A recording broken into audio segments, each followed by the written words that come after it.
এই সমাবেশে উপস্থিত সকলকে ইসলামী ছাত্র আন্দোলন বাংলাদেশ জেলা ও জেলা শাখার পক্ষ থেকে শুভেচ্ছা অভিনন্দন। সংগ্রামী সাথী বন্ধুগণ, আপনারা জানেন এক রক্তক্ষয়ী সংঘর্ষের পর আমরা আবারও আমাদের অধিকার ফিরিয়ে আনতে পেরেছি, ঠিক না বেঠিক? আপনারা জানেন এই 24 সালের ছাত্র সমাজ আমরা আবারও দেখিয়েছি আমরা ঘুমিয়ে যাইনি, আমরা হারিয়ে যাইনি, আমরা ঘুমিয়ে যাইনি।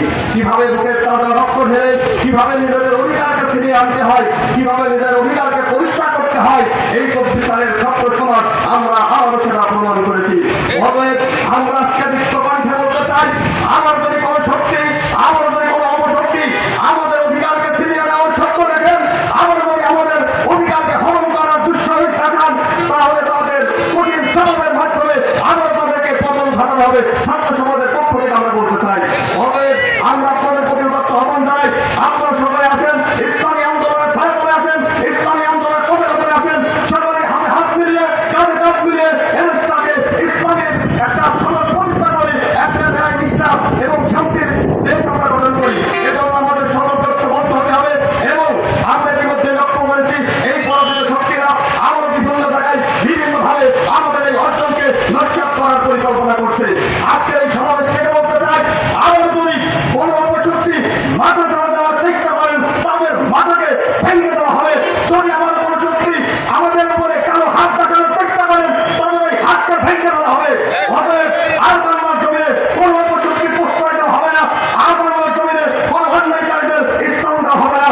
অতএব আজকের সমাজে আমরা বিভিন্নভাবে দেখতে পাচ্ছি অনেকেই সুযোগ সন্ধানীরা আমার লুটপাট শুরু করেছেন, দুর্নীতি শুরু করেছেন, চাঁদাবাজি শুরু করেছেন। আমরা বলতে চাই, এক আওয়ামী দুঃশাসনকে যদি সরাতে পারি এবং আওয়ামী ফাঁসিবাদকে যদি সরাতে পারি, আবার যদি নতুন ফাঁসিবাদের ভূমিকায় কেউ আছেন, তাদেরকেও কঠিনভাবে পদত্যাগ করানো হবে, তাদেরকেও কঠিনভাবে বহন করা হবে এই দেশের ছাত্র সমাজকে সঙ্গে নিয়ে।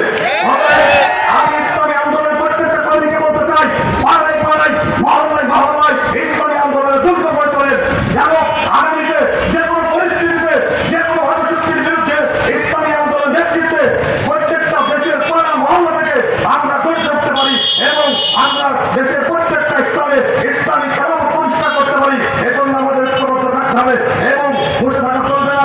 এখন প্রত্যেকটা বাড়িতে বাড়িতে মহল্লায় মহল্লায় পাড়ায় পাড়ায় ইসলামী আন্দোলন দাওয়াত পৌঁছাতে হবে, প্রত্যেককে বোঝাতে হবে। আমরা অনেক শাসন দেখেছি, আমরা কয়ের শাসন দেখেছি, আমরা খবর শাসন দেখেছি, আর কোনো কখন শাসন দেখতে চাই না। আগামী বাংলাদেশে একমাত্র ইসলামের শাসন দেখতে চাই, ইসলামের শাসন দেখতে চাই। জয় বাংলা কথা ঠিক কিনা? এই কোরআনের শাসন প্রতিষ্ঠা করার জন্য যদি আমাদের ঘাম দেওয়ার দরকার হয়, আমরা ঘাম ঝরাবো। যদি আমাদের মাল দেওয়ার প্রয়োজন হয়, আমরা মাল দেবো।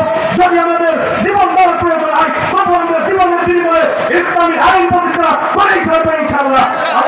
আমাদের সকলকে ইসলামের আইন প্রতিষ্ঠা করার জন্য রাজপথ থেকে যার মাল এবং নিজের সর্বোচ্চ দিয়ে ত্যাগ করে দেওয়ার চেষ্টা করার তৌফিক দান করে সকলে বলে আমি আসসালামু আলাইকুম ওয়া রাহমাতুল্লাহ।